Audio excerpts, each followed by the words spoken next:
Hello and welcome to episode 3 of I Love You Me with Tara Love Perry. Today we're going to be talking about step 2 in the 7 steps to transformational self-love. I've said it right this time. Yay! And this is about transformational decisions. So, welcome back. Thanks. So, transformational decisions, does that basically mean owning the decisions you make, stop blaming other people, take control for yourself? That's a really good nutshell. That's the end of the episode. So let's there's more to it than that. So let's elaborate on that. So what does that mean to you? So transformational decisions, does that mean basically thinking more before making a decision? No. Okay. No, it doesn't. Right. It basically means, do you want to have the kind of decision that says, I'm going to intend to go to the gym next week and I'm going to lose weight because I don't like my body and I'm going to do that. And that's the decision. Or do you want to have the kind of, where you actually don't go to the gym next week and you carry on hating your body and you don't actually do it, and then you beat yourself up more for not going to the gym, etc. Or, and I'm not saying everybody's decisions are that way, but there's that kind of level of decision making, and then there's a kind of decision making that's actually going to take you from, if this is pain, you're going to go the opposite direction towards joy and fulfillment and happiness. Right, that's a transformation. It's not just a little tweak, a little thing here or there that you may or may not actually get the impact of, because we make decisions all the time. If you think about it, constantly on a daily. Am I going to get out of bed today? For one, what socks am I going to wear? We make all kinds of decisions, so it's important to make the distinction that this is a decision that's going to transform your life. And do you actually want to transform your life, or are you going to stay stuck in your pain, in your suffering, in your poor me, in your lack, in your fill in the blank, or do you want something else? Okay, yeah, that makes sense. That makes a lot of sense. You speak in the chapter a lot about owning your own power. And I think that's something that most people don't even understand they have power. I think it's like, I should own my own power. What does it actually mean to own your own power?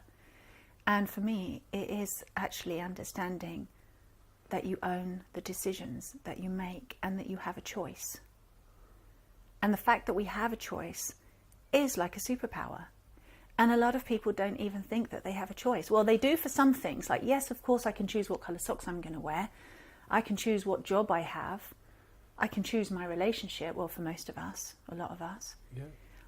Some people don't have that choice or believe that they don't have that choice because they've been conditioned to believe otherwise, or there's consequences which are fearful and therefore they don't make that different choice. Do you understand what I'm saying with that?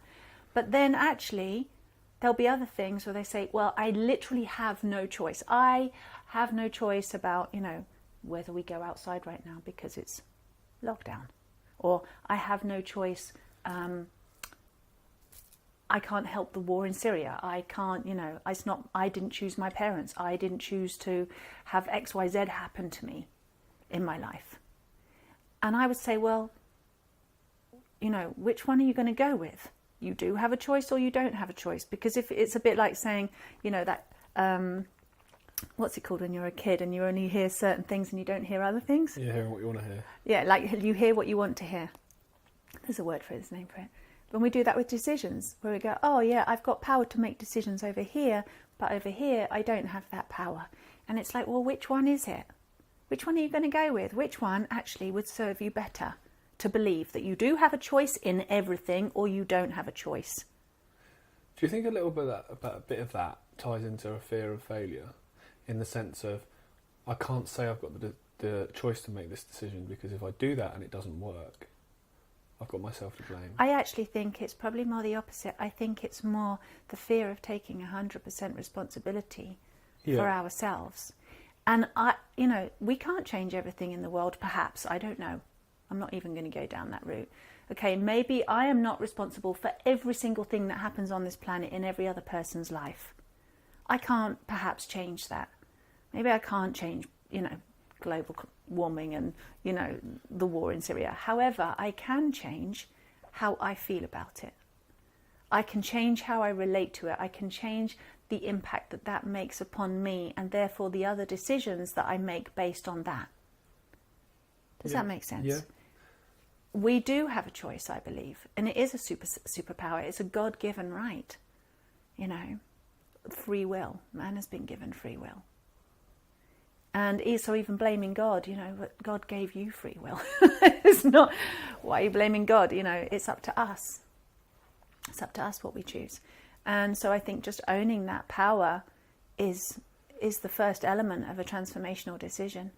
I agree, and I think I obviously see that the generation I've grown up in, social media is massive, and all you see is people blaming other people for either failings or things not going the way they want them to, relationships not working, or careers not working. It's very convenient. It's always blaming somebody else. Well, it's a bit like a child, a toddler. I didn't do it. Who did that? Not me. I didn't do it. Yeah. I haven't had that yet. I've got that to look forward to. Wasn't me. But people are still doing that. Yeah. We're still acting like the child version. And I love children. It's not to put down children and make, children not a beautiful thing. The innocence in a child is wonderful. But we emulate the environment that we're put in. So if you were around parents that didn't take responsibility, chances are you learn to also not take responsibility and pass the buck. And because then it keeps your family together, and it's not your family's fault. It's not mum's fault. It's not dad's fault. It's not your fault, And we do like to assign fault. We love to assign blame. But I think making a decision is nothing to do with blaming. It's about just taking responsibility and saying, I'm going to own this power that I have, which is free will. And I'm going to use it really well. And I'm going to use it for the highest good of me. And therefore, if it's good for me, chances are it's good for others. There's a good chance of that. If it works for me, if the medicine I choose to take for myself actually works for me and it gives me results, chances are it's going to then help others. It's going to serve good. And also you become an example. Well, that's how to lead, isn't it? Just by being the example. Well, as you said in the last episode about if you're not going to be able to fix your own car, I'm not going to let you touch mine. So by taking control of your own power, you then, as I said, become an example, become someone who can lead, someone people can look up to, which I think we can all agree, without getting too political, we don't have that in any environment today. Anyone in a prominent figure of power that you look up to and think... No, we're spoon-fed codependency. We are. And we're taught that, yes, somebody assign blame to somebody and this is the way. But the problem is we keep going round on the same roundabout again and again and again and again. Same issues, same problems, same kinds of people, different faces, same shit. Same. And humanity has been stuck in this for a very long time. And it's like, where's our evolution? Where are we growing up? From that codependent, blaming, wasn't me, child... to actually the adult. Yeah. Because we may be, a lot of us, in adult bodies, but we're certainly not behaving like a grown-up who takes responsibility and knows what to do with the power that we've been given, and even understand the power that we've been given. Because we've thrown it away, and we allow other people to make choices for us. We allow other people to tell us what to do, and then say, I'm helpless. It's like, hello, go pick up your power, understand the gift that you've been given.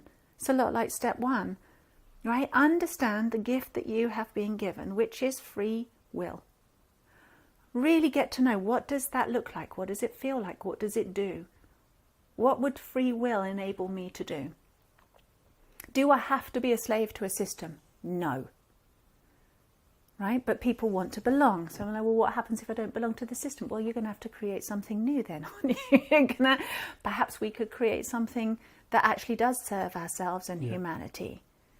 And I know a lot of people want to do that, but we still have all of these. We're so, wired for this blaming, for shaming, for not taking responsibility, that there's quite a lot of undoing of that old conditioning so that we can be fully sovereign, fully in our power, and understanding what, one, that we have that power and then what to do with it. And that takes some work. I think responsibility is hugely important in two ways. We were saying a minute ago about blaming, but also in situations where action is needed. I think that one of the biggest phrases that frustrates me is, what are they going to do about it in any given situation? Well, actually, what are you going to do about something? And even, what are you going to do about the fact that, what are they going to do about it? Like, how are you going to respond to that? I mean, there's so many layers. You can get pissed off with somebody. What are they going to do? Or you can be like, well, I don't know what they're going to do about it, because maybe they can or maybe they can't do something. But how am I going to respond right now? Am I going to respond like, helpless, drama, panic, go out and get pissed and forget about it, or moan to my mates or whatever, write a blog or pull somebody else apart on, socials. Yeah. I know, that's really helpful and constructive, isn't it? Or go, oh, hold on a minute. Do I have to respond this way? If I have free will, then no. How would I choose to respond? What's going to serve me better? Actually, maybe you should go and look at that stomach ulcer you've got, or maybe you should go and deal with your relationship, or maybe you should go and, work out your inner child issues, right? Yes. Which would be a much more constructive, healing, beneficial, responsible, empowered thing to do with one's own time. Yeah, but that ties into the childlike behaviour, is children don't want to take responsibility. And, you're only if they've been taught that taking responsibility is a great big heavy grown-up burden that nobody wants, and then we all shift the blame around to somebody else. If we're taught, I love that Spider-Man, with great power comes great responsibility. And actually, and even the movies, they're like, the superheroes, they're lonely, they're on their own. That's total bullshit too. It doesn't, just because you have a great power and a great responsibility doesn't then mean that you're the only one that has to go out and save the planet. Yeah. Right? Because everyone's going to look at you as the saviour or the next hero who's going to rescue. Like, that's a complete misnomer. That should not be happening. Everybody needs to take responsibility for themselves and not the world. No. Right? In fact, stop taking responsibility for the world, because it's not really working out very well. No, it's not. To leave it up to one guy or two guys or a bunch of people, one saviour, the next saviour. And actually, all of us take responsibility together and learn to become independent. Learn to use our power, learn to develop our powers. Then we can learn to be interdependent, using our powers for good collectively. Yeah. We've got a winning, win-win-win situation happening over there with that option. And it's like literally, learning to grow up. And if we had the example when we're little kids that growing up and taking your power and living a life full of purpose and creativity and expanding your horizons and creating good for all was a wonderful thing to do, and to have to be responsible for oneself, was enlightening, rather than the heavy burden because you've got to then take care of everybody else. That's not the truth. That's not the truth of responsibility. So we've been fed mistruth so that people then don't want to grow up. Yeah. Don't want to take responsibility. And it's just basically it's all lies.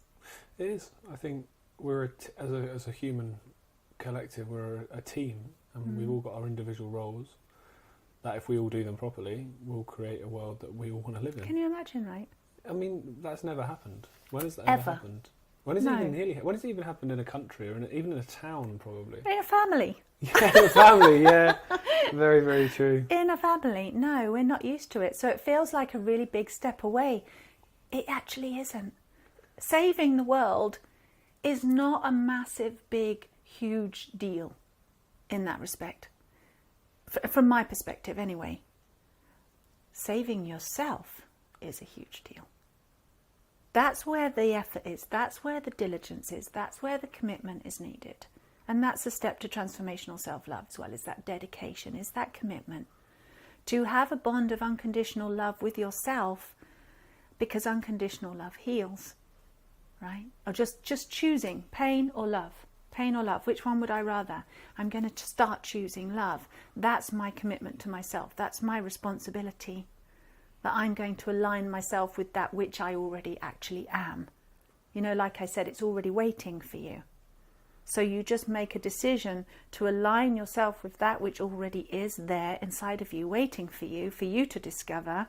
Start discovering it, start walking that path, start allowing your purpose to unfold, your self-realization, your healing, transforming all of that stuff that's been out of harmony, that has been stuck in lies and conditioning and pain and, misconceptions and misunderstandings, and start bringing your attention to that and start revealing the real truth and unraveling what isn't true. Just making that decision to do that, that's what will change the world, when every single one of us does that. Do you think the reason that there's maybe a bit of a resistance to this kind of stuff is because we've been conditioned that anything that is worthwhile, anything that means anything, has to be complicated. As you pointed out in the last episode about love has to be battled for, success has to be fought for. So therefore, self-love and balance and connection has to be this crazy. You have to read 1,000 books. You have to you've got to be fluffy, hippie. Whereas it's something you can literally make a decision sat here now to take responsibility. That's a simple decision. I can sit here now and say, right, I'm going to take responsibility for every decision I make from now on. I'm not going to blame anybody else. Whether a decision goes right, whether it goes wrong, I'm going to own it. That completely changes your life in one sentence, that thing. Yeah. And how you choose to respond is a decision. Yeah. That's what we're talking about. Yeah, absolutely. How you respond in times of trouble, in times of good times and bad times, is that decides who you are, really, doesn't it? Yeah. Some people crumble. Some people find resistance that absolutely riles them up, and it's right. Okay, this is not going to beat me. I'm going to go even harder next time. But that's fighting. But I mean, do you think that can be done in a way that isn't fighting? Yeah. It can be more of I'm not going to give up. Rather Comes back to step one and breathe. Because where are those even solutions coming from? They're coming from logic, reason, the past. Yeah. It comes from that which I've learnt already, and that which we've learnt already doesn't seem to be working out that well for us. Right? What if there's something else? What if there is another way? Would people be willing to choose the other way if they knew what it was? And that's the big question. And then people say, but how, Tara? I'm like, well, you're only going to know how when you make the decision to know how. If you're still in indecision or still choosing what you already know, the painful option, the keep going round the same route option, the banging your head against the barrier on the motorway option, right? You still want to stay in that, carry on. If you actually want to know how, you have to be willing to actually look in another direction. You have to be willing to go and embrace something that you don't yet know. And people are terrified of that. Terrified of the unknown, even though what they've already got is painful and suffering and is not working out for them. And, their mum's got cancer and their kids got ADHD and, their husband can't communicate emotionally or whatever, the problems that people have. They would rather stay stuck in that than, when I open a door and say, but you can have something else. But how? It's the unknown.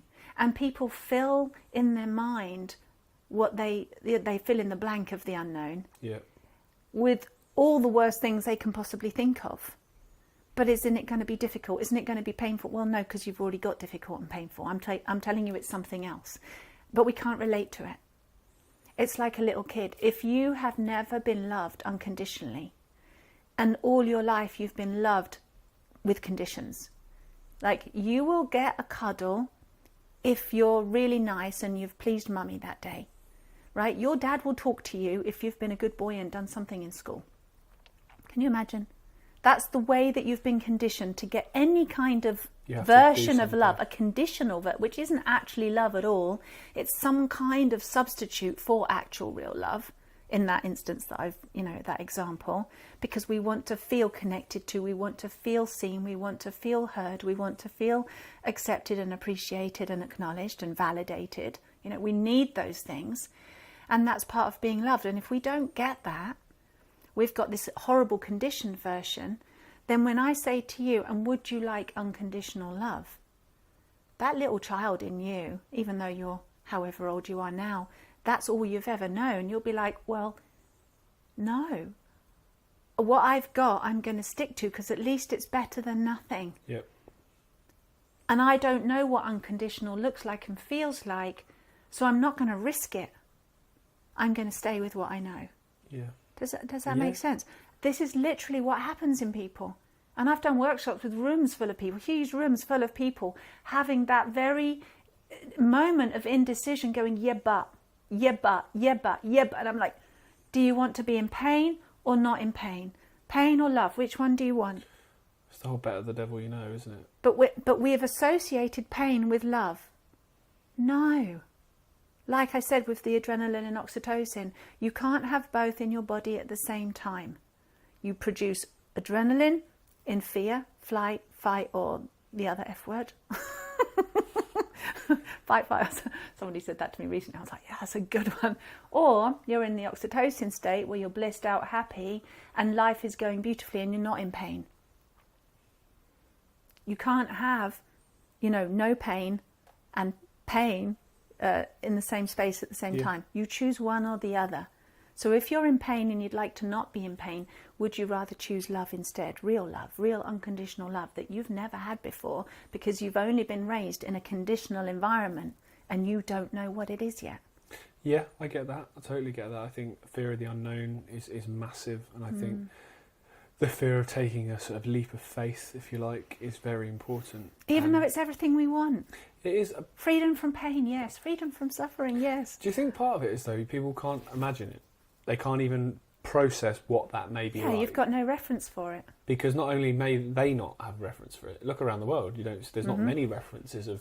No, well, actually, who do we know in history that was apparently unconditionally loving? Name one person that you know of in history. Well, you probably couldn't name anyone. Well, Jesus. Okay. Did he was an unconditionally loving, right? He was unconditional love, apparently. Yeah. Right? What happened to him? Oh, yeah. Did it work out well for him? No. No. God apparently is unconditionally loving, whatever your version of God is. Does God get an easy time of it? No. No? God gets thrown under the bus every day. Right?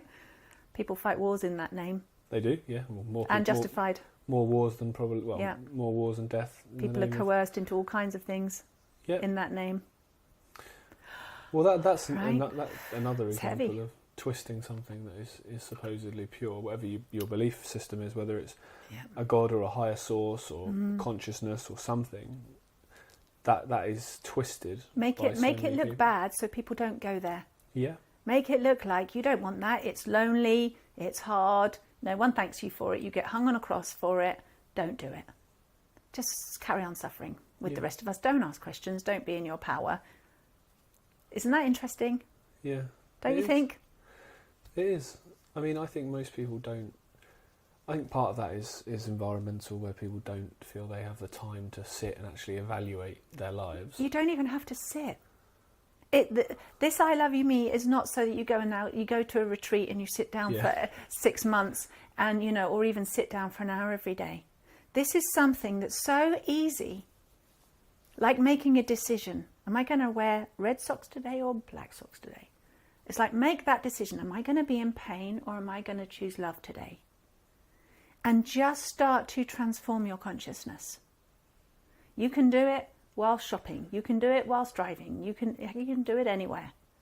This is not about the way to enlightenment now is to, yes, no one has time for it, but why not? What are we busy doing? Yeah. We're busy just creating more illness, more disease, more destruction, more chaos. Like, what other better thing is there to do than actually realise the unconditional love that you are and start evolving and creating the kind of world that we want to live in? Yeah. It's like a no-brainer.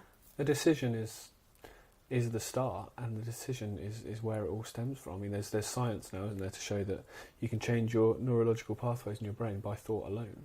Yeah, definitely. However, we're more than a brain with neurological pathways. Yes, I was just sort of breaking it down to sort of a 5 and we can NLP ourselves, a completely different brain. However, it doesn't change the emotional inner child.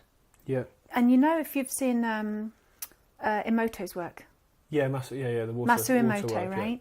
And he proves to our science community, people who love science, that something that we already knew a long time ago, that water has memory, water has consciousness, and it is memory.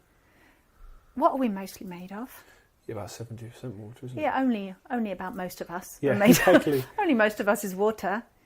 And when we're in the womb, You're growing, water, we are surrounded in water.